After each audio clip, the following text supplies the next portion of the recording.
하나님의 나라라는 표현은 신약 성경에 162번 등장합니다. 그 가운데 복음서에서만 121번이 기록되어 있습니다.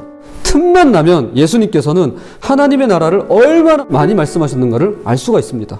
예수께서 이르시되 내가 다른 동네들에서도 하나님의 나라 복음을 전하여야 하리니 나는 이 일을 위해 보내심을 받았노라 하시고, 예수님께서 이 땅에 오신 제1의 목적은 하나님의 나라를 전파하기 위함이셨습니다. 그러므로 사복음서에서 말하는 하나님의 나라는 세상 끝날에 오는 것이 아니라 예수 그리스도와 함께 시작되었습니다.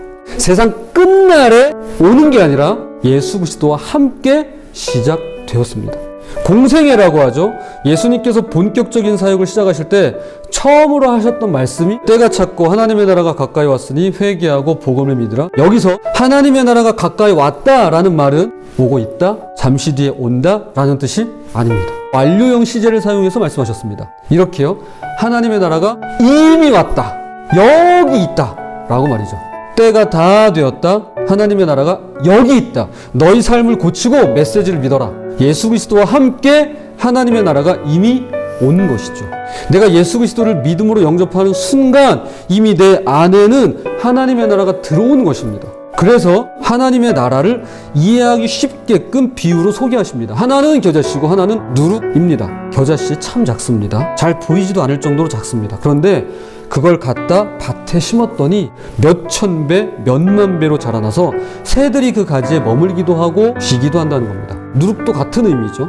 예수님께서 이 땅에 심으신 하나님의 나라가 마치 그와 같다라는 것입니다. 이미 우리 안에 그분의 나라는 들어와 있습니다. 이게 자라는 중이에요. 그런데 아직 끝나지 않았습니다. 완성되지 않은 것입니다. 다만 저와 여러분 안에 이미 하나님의 나라가 들어와서 이미 자라나고 있는 중인 것입니다. 자, 그럼 여기에서 반드시 필요하고 중요한 질문 하나가 생깁니다. 자, 예수 그리스도와 함께 이미 우리 안에 들어와 있는 하나님의 나라, 이미 시작된 하나님의 나라와 아직 우리에게 오지 않은 하나님의 나라 사이에서, 이미와 아직 그 사이에서 그럼 우린 어떻게 살아야 할까요? 이것이 바로 다시 오실 예수님을 기대하며 그분의 재림을 고대하는 믿음의 삶인 것입니다. 여기 확실하고 건전하고 성경적인 방법을 소개해드리겠습니다. 16세기 시인이자 목회자였던 존 던의 말처럼 언제라도 이 순간이 세상의 마지막 밤이 될 수 있음을 꼭 기억하고 늘 염두에 두는 것입니다. 세상의 마지막 밤. 이것은 어렵다면 어렵고 쉽다면 쉬울 수 있는 내용입니다. 종말을 너무 두려워한다던가 반대로 지나치게 열광하는 것은 우리를 극단으로 치우치게 만들어서 쉽사리 거짓된 예언과 미혹된 가르침에 빠져들게 할 수 있습니다. 그런 일은 피해야겠죠. 여러분 속지 마시기 바랍니다. 그러나 예수 그리스도의 재림을 잊어버리고 산다든가 종말을 무시할 수는 없습니다. 그게 없는 것처럼 눈 감고 살 수는 없습니다.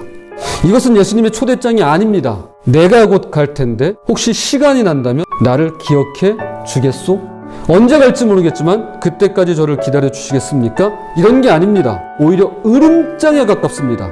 예수님은 한없이 부드러운 분이시지만 그분의 재림에 있어서만큼은 진심이십니다. 깨어있으세요. 집주인이 언제 오실지, 해질 때일지, 한밤중일지, 다굴 때일지, 새벽일지 알 수 없습니다. 그분께서 갑자기 오셨을 때 잠들어 있지 않도록 깨어 계세요. 명심하십시오. 이것은 여러분 모두에게 해당되는 말입니다. 깨어있으면 고맙고 시계 이야기가 아닌 것이죠. 예수님은 우리가 그분의 다시 오심을 생각할 때 세상의 마지막 밤을 늘 마음속으로 염두에 두고 깨어있기를 그 무엇보다도 바라는 것입니다.